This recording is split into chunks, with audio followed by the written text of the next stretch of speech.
Hey, good morning, everybody. Happy Friday. It's the 23rd of March. I actually posted a video last night of me started to do the apple cider vinegar shots again, just for basic health reasons. There's been so many things that have been linked to, what it does for the human body in regards to gout and,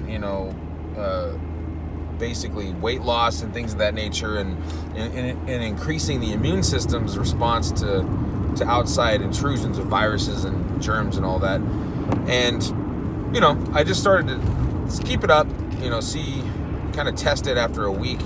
I have been the last 2 days. I've been feeling sort of you get that tickle in your nose where it's like you feel the possibility of a sinus infection coming along, but my immune system's been just worked great for me my whole life, so it's like I'm not too worried about it.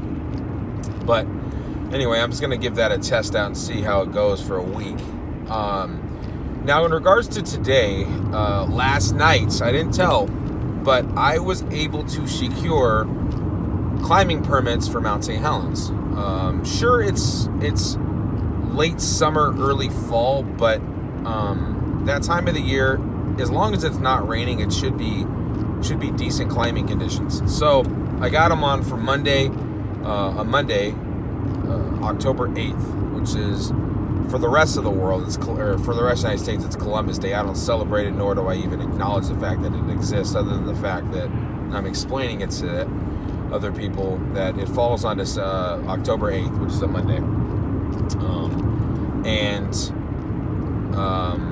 I'll be bringing my fiance with me.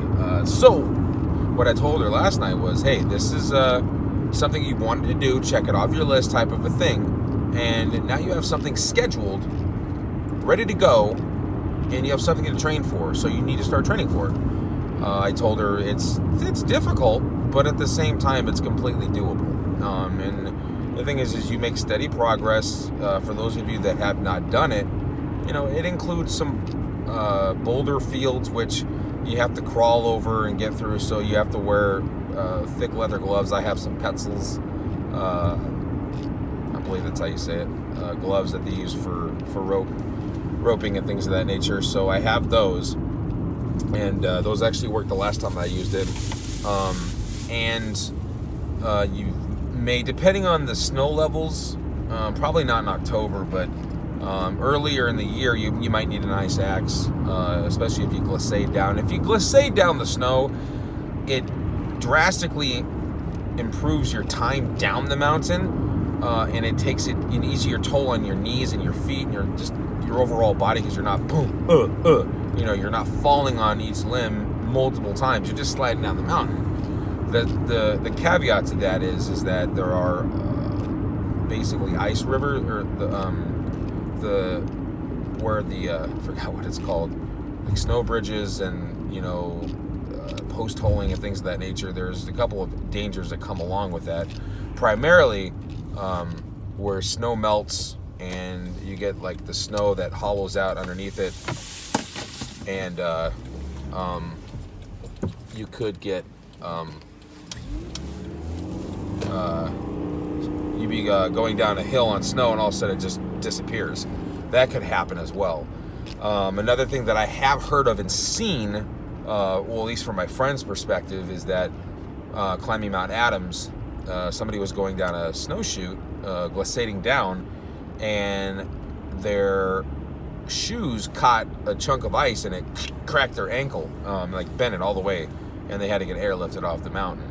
So that's another possibility. But usually glissading, if you just do it slowly and be very careful, keep your feet forward and don't let them kind of branch out, you should be okay. But so we have that October 8th. I'm excited about it. I haven't done it in, this would be the last 2 years, 17 and 16, I was not able to do it. I did it in 2014, 2015. Yeah, I'm looking forward to doing that again and taking her along with me, so she has something to train for. Now, this morning, I have been trying to walk on the treadmill and read, and getting in about 4 miles. But what I did today was started at an incline of 10%. So starting off, so the first 1,000 steps that I took were at an incline of 10%, and then every 500 steps I took, I dropped it down a half a percentage. So I went from 10 to 9.5. So basically, the amount of steps you had before 10,000, you would drop it down accordingly. So when you hit 9,000, you're 1,000 away. So now you're at, when you're at 1,000 steps, you're at a 9.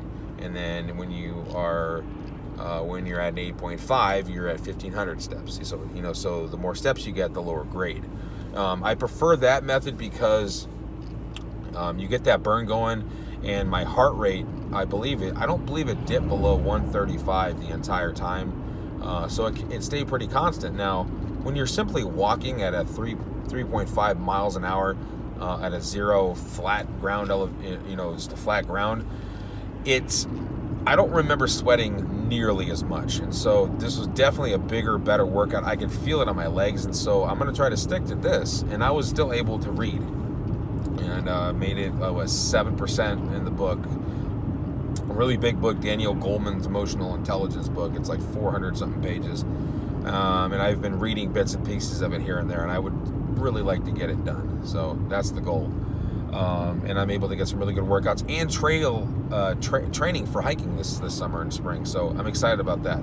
So it's Friday. Hope you guys had a great week. Have a great weekend. I'll see you here on Monday morning. Enjoy the weekend and enjoy the first official weekend of spring.